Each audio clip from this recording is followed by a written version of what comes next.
ಪ್ರೀತಿಯ ವಿದ್ಯಾರ್ಥಿಗಳೇ, ಇವತ್ತು ನಾವು 10ನೇ ತರಗತಿ ಸಿರಿಗನ್ನಡ ಪಠ್ಯಪುಸ್ತಕದಿಂದ ಭಾಗ್ಯಶಿಲ್ಪಿಗಳು ಅನ್ನುವಂತಹ ಗದ್ಯ ಭಾಗದ ಪ್ರಶ್ನೋತ್ತರಗಳನ್ನು ನೋಡೋಣ. ಕೊಟ್ಟಿರುವ ಪ್ರಶ್ನೆಗಳಿಗೆ ಒಂದು ವಾಕ್ಯದಲ್ಲಿ ಉತ್ತರಿಸಿ. ಮೊದಲನೇ ಪ್ರಶ್ನೆ, ನಾಲ್ವಡಿ ಕೃಷ್ಣರಾಜ ಒಡೆಯರು ಯಾವಾಗ ಪಟ್ಟಾಭಿಷಿಕ್ತರಾದರು? ಉತ್ತರ: ನಾಲ್ವಡಿ ಕೃಷ್ಣರಾಜ ಒಡೆಯರು 1895ರಲ್ಲಿ ಪಟ್ಟಾಭಿಷಿಕ್ತರಾದರು. ಎರಡನೆಯ ಪ್ರಶ್ನೆ, ನಾಲ್ವಡಿ ಕೃಷ್ಣರಾಜ ಒಡೆಯರು ಯಾವುದಕ್ಕಾಗಿ ಕಂಕಣಬದ್ಧರಾದರು?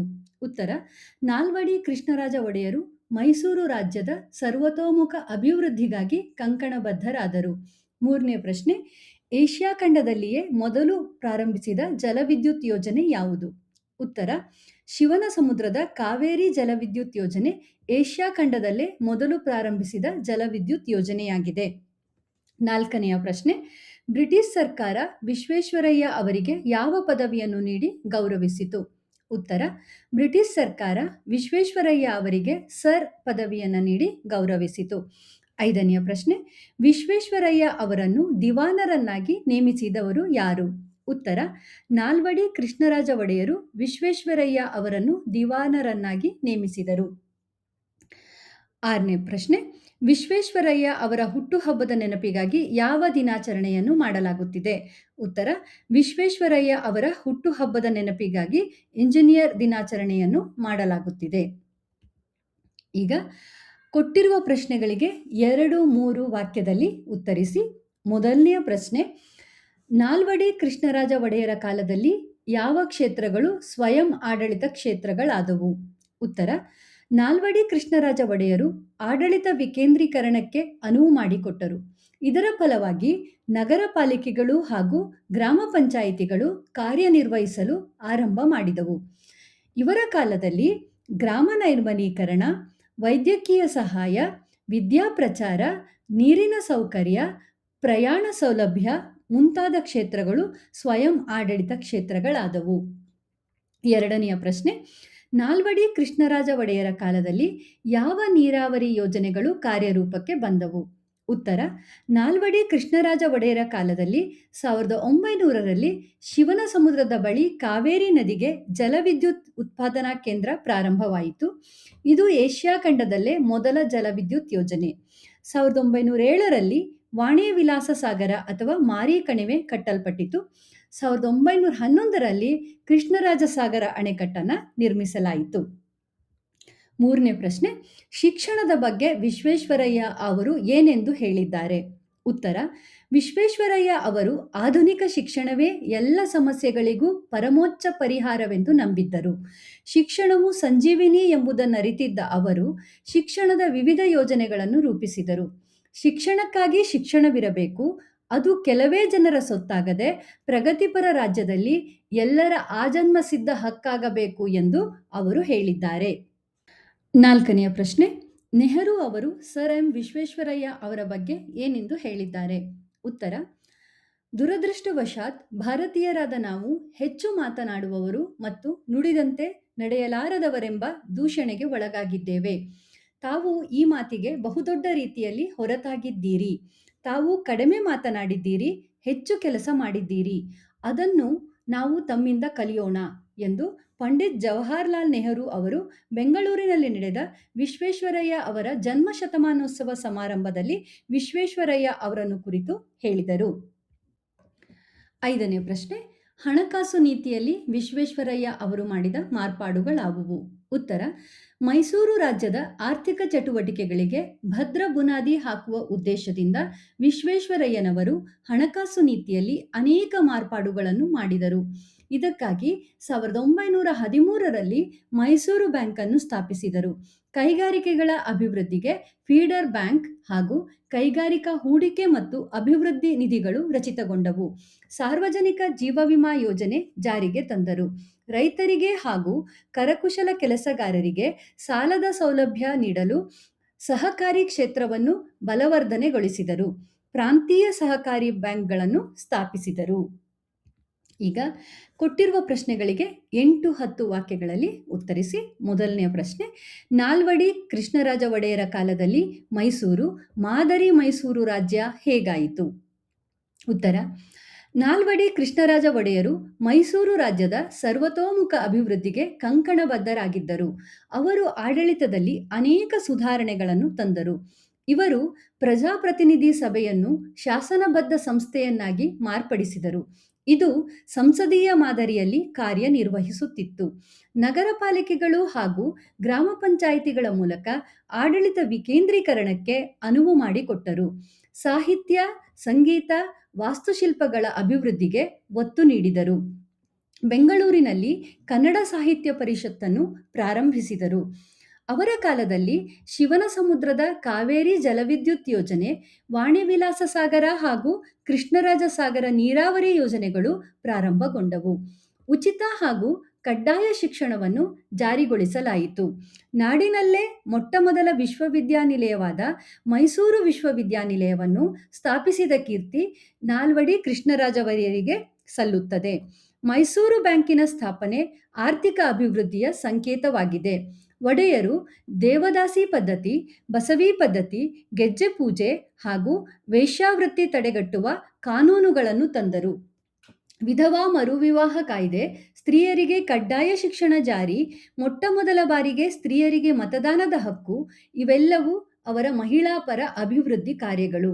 ಇವರ ಕಾಲದಲ್ಲಿ ಇಡೀ ಭರತ ಖಂಡದಲ್ಲಿ ಯಾವ ಸಂಸ್ಥಾನವೂ ಕಾಣದ ಅಭಿವೃದ್ಧಿಯನ್ನು ಮೈಸೂರು ಸಂಸ್ಥಾನವು ಕಂಡುದರಿಂದ ಮೈಸೂರು ಸಂಸ್ಥಾನಕ್ಕೆ ಮಾದರಿ ಮೈಸೂರು ಎಂಬ ಕೀರ್ತಿ ಪ್ರಾಪ್ತವಾಯಿತು. ಎರಡನೆಯ ಪ್ರಶ್ನೆ, ವಿಶ್ವೇಶ್ವರಯ್ಯ ಅವರು ಮೈಸೂರು ದಿವಾನರಾಗಿ ಸಲ್ಲಿಸಿದ ಸೇವೆಯನ್ನು ಕುರಿತು ಬರೆಯಿರಿ. ಉತ್ತರ: ವಿಶ್ವೇಶ್ವರಯ್ಯನವರು ಮೈಸೂರು ದಿವಾನರಾದ ನಂತರ ಆಡಳಿತದಲ್ಲಿ ಅನೇಕ ಸುಧಾರಣೆಗಳನ್ನು ತಂದರು. ದಕ್ಷತೆ ಮತ್ತು ಪ್ರಾಮಾಣಿಕತೆಗೆ ಒತ್ತು ನೀಡಿದರು. ನ್ಯಾಯಾಂಗ ಮತ್ತು ಕಾರ್ಯಾಂಗಗಳ ಅಧಿಕಾರವನ್ನು ಪ್ರತ್ಯೇಕಗೊಳಿಸಿದರು. ಶಿಕ್ಷಣದ ವಿವಿಧ ಯೋಜನೆಗಳನ್ನು ರೂಪಿಸಿದರು. ಮೈಸೂರು ಸಂಸ್ಥಾನವೇ ಪ್ರತ್ಯೇಕವಾದ ಪ್ರೌಢಶಿಕ್ಷಣದ ಅಂತಿಮ ಪರೀಕ್ಷೆಯನ್ನು ನಡೆಸುವ ಯೋಜನೆಯನ್ನು ರೂಪುಗೊಳಿಸಿದರು. ಇವರ ಕಾಲದಲ್ಲಿ ನಾಡಿನ ಮೊತ್ತಮೊದಲ ವಿಶ್ವವಿದ್ಯಾನಿಲಯವಾದ ಮೈಸೂರು ವಿಶ್ವವಿದ್ಯಾನಿಲಯದ ಸ್ಥಾಪನೆಯಾಯಿತು. ಬೆಂಗಳೂರಿನಲ್ಲಿ ಮೆಕ್ಯಾನಿಕಲ್ ಇಂಜಿನಿಯರಿಂಗ್ ಶಾಲೆ, ಮೈಸೂರಿನಲ್ಲಿ ಚಾಮರಾಜೇಂದ್ರ ತಾಂತ್ರಿಕ ಸಂಸ್ಥೆಗಳನ್ನು ಪ್ರಾರಂಭಿಸಿದರು. ಕನ್ನಡ ಸಾಹಿತ್ಯ ಪರಿಷತ್ತನ್ನು ಸ್ಥಾಪಿಸಿದ್ದು ಇವರ ಕಾಲದ ಮತ್ತೊಂದು ಮಹತ್ವದ ಸಾಧನೆ. ವಿಶ್ವೇಶ್ವರಯ್ಯ ಅವರು ಕೈಗಾರಿಕೆಗೆ ಅಗ್ರ ಪ್ರಾಶಸ್ತ್ಯ ನೀಡಿದ್ದರು. ಇವರ ಕಾಲದಲ್ಲಿ ಭದ್ರಾವತಿಯ ಕಬ್ಬಿಣ ಮತ್ತು ಉಕ್ಕು ಕಾರ್ಖಾನೆಯನ್ನು ಸ್ಥಾಪಿಸಲಾಯಿತು. ಇದಲ್ಲದೆ ಹೆಂಚಿನ ಕಾರ್ಖಾನೆ, ಸಕ್ಕರೆ ಕಾರ್ಖಾನೆ, ಔಷಧ ತಯಾರಿಕಾ ಘಟಕ, ಗಂಧದ ಎಣ್ಣೆ, ಬೆಂಕಿಕಡ್ಡಿ ಹಾಗೂ ಕಾಗದದ ಕಾರ್ಖಾನೆಗಳು ಸ್ಥಾಪಿತವಾದವು. ಅನೇಕ ನೀರಾವರಿ ಯೋಜನೆಗಳನ್ನು ರೂಪಿಸಿದರು. ವಿಶ್ವೇಶ್ವರಯ್ಯನವರು ಮೈಸೂರು ರಾಜ್ಯದ ಆರ್ಥಿಕ ಚಟುವಟಿಕೆಗಳಿಗೆ ಭದ್ರ ಬುನಾದಿ ಹಾಕಿದರು. 1913ರಲ್ಲಿ ಮೈಸೂರು ಬ್ಯಾಂಕನ್ನು ಸ್ಥಾಪಿಸಿದರು. ಸಾರ್ವಜನಿಕ ಜೀವ ವಿಮಾ ಯೋಜನೆ ಜಾರಿಗೆ ತಂದರು. ಪ್ರಾಂತೀಯ ಸಹಕಾರಿ ಬ್ಯಾಂಕ್ಗಳನ್ನು ಸ್ಥಾಪಿಸಿದರು. ಅವರ ಕಾಲದಲ್ಲಿ ಮೈಸೂರು ರಾಜ್ಯ ಮಾದರಿ ಆಡಳಿತಕ್ಕೆ ಹೆಸರಾಯಿತು. ಮೂರನೇ ಪ್ರಶ್ನೆ, ಶಿಕ್ಷಣ ಕ್ಷೇತ್ರಕ್ಕೆ ವಿಶ್ವೇಶ್ವರಯ್ಯ ಅವರು ಸಲ್ಲಿಸಿದ ಕೊಡುಗೆಯನ್ನು ತಿಳಿಸಿ. ಉತ್ತರ: ವಿಶ್ವೇಶ್ವರಯ್ಯ ಅವರು ಆಧುನಿಕ ಶಿಕ್ಷಣವೇ ಎಲ್ಲ ಸಮಸ್ಯೆಗಳಿಗೂ ಪರಮೋಚ್ಚ ಪರಿಹಾರವೆಂದು ನಂಬಿದ್ದರು. ಶಿಕ್ಷಣವು ಸಂಜೀವಿನಿ ಎಂಬುದನ್ನರಿತಿದ್ದ ಅವರು ಶಿಕ್ಷಣದ ವಿವಿಧ ಯೋಜನೆಗಳನ್ನು ರೂಪಿಸಿದರು. ಇದಕ್ಕಾಗಿ 1913ರಲ್ಲಿ ಪ್ರಾಥಮಿಕ ಶಿಕ್ಷಣ ನಿಬಂಧನೆಯನ್ನು ಜಾರಿಗೆ ತಂದರು. ಆಗ ಪ್ರೌಢಶಿಕ್ಷಣ ಇಲಾಖೆಗಳು ಮದ್ರಾಸ್ ವಿಶ್ವವಿದ್ಯಾನಿಲಯದ ನಿಯಂತ್ರಣಕ್ಕೆ ಒಳಪಟ್ಟಿದ್ದವು. ಇದನ್ನು ಬದಲಿಸಿ ಮೈಸೂರು ಸಂಸ್ಥಾನವೇ ಪ್ರತ್ಯೇಕವಾದ ಪ್ರೌಢಶಿಕ್ಷಣದ ಅಂತಿಮ ಪರೀಕ್ಷೆ ನಡೆಸುವ ಯೋಜನೆಯನ್ನು ರೂಪುಗೊಳಿಸಿದರು. ನಾಡಿನ ಮೊಟ್ಟಮೊದಲ ವಿಶ್ವವಿದ್ಯಾನಿಲಯವಾದ ಮೈಸೂರು ವಿಶ್ವವಿದ್ಯಾನಿಲಯದ ಸ್ಥಾಪನೆ ಇವರ ದೂರದೃಷ್ಟಿಯ ಫಲಶ್ರುತಿ. ಶಿಕ್ಷಣಕ್ಕಾಗಿ ಶಿಕ್ಷಣವಿರಬೇಕು, ಅದು ಕೆಲವೇ ಜನರ ಸೊತ್ತಾಗದೆ ಪ್ರಗತಿಪರ ರಾಜ್ಯದಲ್ಲಿ ಎಲ್ಲರ ಆಜನ್ಮ ಸಿದ್ಧ ಹಕ್ಕಾಗಬೇಕು ಎಂಬುದನ್ನು ಅವರು ಮನಗಂಡಿದ್ದರು. ಅದಕ್ಕಾಗಿಯೇ ಇವರು ತಾಂತ್ರಿಕ ಮತ್ತು ವೃತ್ತಿಪರ ಶಿಕ್ಷಣಕ್ಕೆ ಆದ್ಯತೆ ನೀಡಿದರು. ಬೆಂಗಳೂರಿನಲ್ಲಿ ಮೆಕ್ಯಾನಿಕಲ್ ಇಂಜಿನಿಯರಿಂಗ್ ಶಾಲೆ, ಮೈಸೂರಿನಲ್ಲಿ ಜಯಚಾಮರಾಜೇಂದ್ರ ತಾಂತ್ರಿಕ ಸಂಸ್ಥೆಗಳನ್ನು ಪ್ರಾರಂಭಿಸಿದರು. ಇವೆಲ್ಲವೂ ಶಿಕ್ಷಣ ಕ್ಷೇತ್ರಕ್ಕೆ ವಿಶ್ವೇಶ್ವರಯ್ಯನವರ ಕೊಡುಗೆಗಳಾಗಿವೆ. ಈಗ ಸಂದರ್ಭ ಸಹಿತ ಸ್ವಾರಸ್ಯವನ್ನು ವಿವರಿಸಿ. ಮೊದಲನೇ ಪ್ರಶ್ನೆ, ಸಾಮಾಜಿಕ ಕಾನೂನುಗಳ ಹರಿಕಾರ. ಉತ್ತರ: ಈ ವಾಕ್ಯವನ್ನು ಭಾಗ್ಯಶಿಲ್ಪಿಗಳು ಪಾಠದಲ್ಲಿನ ಪಠ್ಯಪುಸ್ತಕ ಪರಿಷ್ಕರಣ ಸಮಿತಿ ನಿಗದಿಪಡಿಸಿರುವ ನಾಲ್ವಡಿ ಕೃಷ್ಣರಾಜ ಒಡೆಯರ್ ಎಂಬ ಪಾಠಭಾಗದಿಂದ ಆರಿಸಲಾಗಿದೆ. ನಾಲ್ವಡಿ ಕೃಷ್ಣರಾಜ ಒಡೆಯರ ಆಡಳಿತ ವೈಖರಿ ಮತ್ತು ಸಾಮಾಜಿಕ ಕಳಕಳಿಯನ್ನು ವಿವರಿಸುವ ಸಂದರ್ಭದಲ್ಲಿ ಈ ಮಾತನ್ನು ಹೇಳಲಾಗಿದೆ.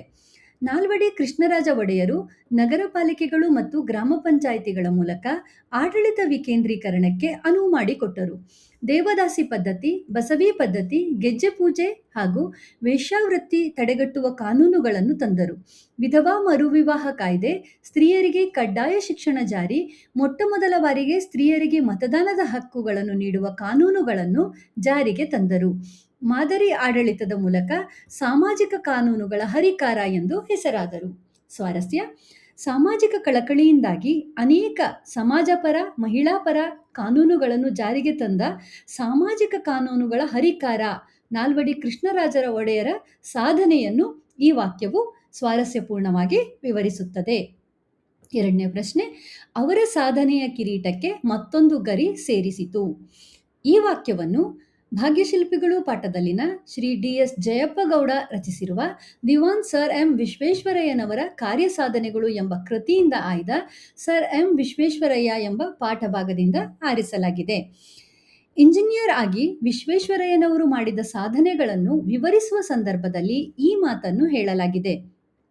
ಮುಂಬೈ ಪ್ರಾಂತ್ಯದ ಲೋಕೋಪಯೋಗಿ ಇಲಾಖೆಯಲ್ಲಿ ಇಂಜಿನಿಯರ್ ಆಗಿದ್ದಾಗ ವಿಶ್ವೇಶ್ವರಯ್ಯನವರು ಅನೇಕ ನೀರಾವರಿ ಯೋಜನೆಗಳನ್ನು ಯಶಸ್ವಿಯಾಗಿ ಪೂರೈಸಿದರು.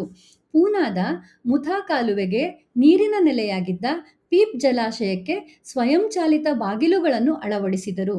ಸ್ವಯಂಚಾಲಿತ ಬಾಗಿಲುಗಳ ಅನ್ವೇಷಣೆ ವಿಶ್ವೇಶ್ವರಯ್ಯ ಅವರ ಸಾಧನೆಯ ಕಿರೀಟಕ್ಕೆ ಮತ್ತೊಂದು ಗರಿಯನ್ನು ಸೇರಿಸಿತು. ಸ್ವಾರಸ್ಯ: ಇಂಜಿನಿಯರ್ ಆಗಿ ವಿಶ್ವೇಶ್ವರಯ್ಯನವರು ಮಾಡಿದ ಅನೇಕ ಉತ್ತಮ ಕೆಲಸಗಳು ಅವರ ಸಾಧನೆಯ ಕಿರೀಟದ ಗರಿಗಳಾಗಿವೆ ಎಂಬುದನ್ನು ಈ ವಾಕ್ಯದಲ್ಲಿ ಸ್ವಾರಸ್ಯಪೂರ್ಣವಾಗಿ ಹೇಳಲಾಗಿದೆ. ಮೂರನೇ ಪ್ರಶ್ನೆ: ಮೈಸೂರು ಸಂಸ್ಥಾನಕ್ಕೆ ಮಾದರಿ ಮೈಸೂರು ಎಂಬ ಕೀರ್ತಿ ಪ್ರಾಪ್ತವಾಯಿತು. ಈ ವಾಕ್ಯವನ್ನು ಭಾಗ್ಯಶಿಲ್ಪಿಗಳು ಪಾಠದಲ್ಲಿನ ಪಠ್ಯಪುಸ್ತಕ ಪರಿಷ್ಕರಣ ಸಮಿತಿ ನಿಗದಿಪಡಿಸಿರುವ ನಾಲ್ವಡಿ ಕೃಷ್ಣರಾಜ ಒಡೆಯರ್ ಎಂಬ ಪಾಠಭಾಗದಿಂದ ಆರಿಸಲಾಗಿದೆ. ನಾಲ್ವಡಿ ಕೃಷ್ಣರಾಜ ಒಡೆಯರ ಕಾಲದಲ್ಲಿ ಮೈಸೂರು ರಾಜ್ಯದಲ್ಲಿ ಆದ ಪ್ರಗತಿಯ ಬಗ್ಗೆ ವಿವರಿಸುವಾಗ ಈ ಮಾತನ್ನು ಹೇಳಲಾಗಿದೆ. ನಾಲ್ವಡಿ ಕೃಷ್ಣರಾಜ ಒಡೆಯರು ದಿವಾನ್ ಶೇಷಾದ್ರಿ ಅಯ್ಯರ್ ಅವರ ಸಹಕಾರದೊಡನೆ ಮೈಸೂರು ರಾಜ್ಯದ ಸರ್ವತೋಮುಖ ಅಭಿವೃದ್ಧಿಗೆ ಕಂಕಣಬದ್ಧರಾದರು.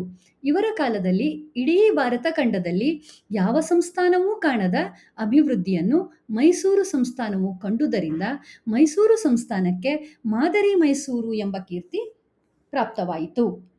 ಸ್ವಾರಸ್ಯ: ನಾಲ್ವಡಿ ಕೃಷ್ಣರಾಜ ಒಡೆಯರ ಪ್ರಗತಿಪರ ಆಡಳಿತದಿಂದಾಗಿ ಮೈಸೂರು ಸಂಸ್ಥಾನವು ಮಾದರಿ ಮೈಸೂರು ಆಗಿತ್ತು ಎನ್ನುವುದು ಈ ವಾಕ್ಯದ ಸ್ವಾರಸ್ಯವಾಗಿದೆ. ನಾಲ್ಕನೆಯ ಪ್ರಶ್ನೆ: ತಾವು ಕಡಿಮೆ ಮಾತನಾಡಿದ್ದೀರಿ, ಹೆಚ್ಚು ಕೆಲಸ ಮಾಡಿದ್ದೀರಿ. ಈ ವಾಕ್ಯವನ್ನು ಭಾಗ್ಯಶಿಲ್ಪಿಗಳು ಪಾಠದಲ್ಲಿನ ಶ್ರೀ ಡಿ.ಎಸ್. ಜಯಪ್ಪಗೌಡ ಅವರು ರಚಿಸಿರುವ ದಿವಾನ್ ಸರ್ ಎಂ ವಿಶ್ವೇಶ್ವರಯ್ಯನವರ ಕಾರ್ಯಸಾಧನೆಗಳು ಎಂಬ ಕೃತಿಯಿಂದ ಆಯ್ದ ಸರ್ ಎಂ ವಿಶ್ವೇಶ್ವರಯ್ಯ ಎಂಬ ಪಾಠಭಾಗದಿಂದ ಆರಿಸಲಾಗಿದೆ. ವಿಶ್ವೇಶ್ವರಯ್ಯನವರ ಕುರಿತು ಪಂಡಿತ್ ನೆಹರು ಅವರು ಈ ಮಾತನ್ನು ಹೇಳಿದರು. ಬೆಂಗಳೂರಿನಲ್ಲಿ ನಡೆದ ವಿಶ್ವೇಶ್ವರಯ್ಯ ಅವರ ಜನ್ಮ ಶತಮಾನೋತ್ಸವ ಸಮಾರಂಭದಲ್ಲಿ ಅವರನ್ನು ಕುರಿತು ಮಾತನಾಡುತ್ತಾ ಪಂಡಿತ್ ಜವಾಹರಲಾಲ್ ನೆಹರು ಅವರು, ದುರದೃಷ್ಟವಶಾತ್ ಭಾರತೀಯರಾದ ನಾವು ಹೆಚ್ಚು ಮಾತನಾಡುವವರು ಮತ್ತು ನುಡಿದಂತೆ ನಡೆಯಲಾರದವರೆಂಬ ದೂಷಣೆಗೆ ಒಳಗಾಗಿದ್ದೇವೆ. ತಾವು ಈ ಮಾತಿಗೆ ಬಹುದೊಡ್ಡ ರೀತಿಯಲ್ಲಿ ಹೊರತಾಗಿದ್ದೀರಿ. ತಾವು ಕಡಿಮೆ ಮಾತನಾಡಿದ್ದೀರಿ, ಹೆಚ್ಚು ಕೆಲಸ ಮಾಡಿದ್ದೀರಿ. ಅದನ್ನು ನಾವು ತಮ್ಮಿಂದ ಕಲಿಯೋಣ ಎಂದರು. ಸ್ವಾರಸ್ಯ: ಮಾತಿಗಿಂತ ಕೃತಿ ಮೇಲು ಎಂದು ವಿಶ್ವೇಶ್ವರಯ್ಯನವರು ತೋರಿಸಿಕೊಟ್ಟಿರುವುದನ್ನು ಈ ವಾಕ್ಯದಲ್ಲಿ ಸ್ವಾರಸ್ಯಪೂರ್ಣವಾಗಿ ಹೇಳಲಾಗಿದೆ. ಮುಂದೆ ಬಿಟ್ಟ ಸ್ಥಳವನ್ನು ಸೂಕ್ತ ಪದಗಳಿಂದ ತುಂಬಿ ಅಂತ ಹೇಳಿದ್ದಾರೆ. ನಾನಿಲ್ಲಿ ರೆಡ್ ಇಂಕಲ್ಲಿ ನಿಮಗೆ ಸರಿಯಾದ ಉತ್ತರವನ್ನು ಕೊಟ್ಟಿದ್ದೀನಿ, ನೀವು ಗಮನಿಸ್ಕೊಳ್ಬೋದು. ಧನ್ಯವಾದಗಳು.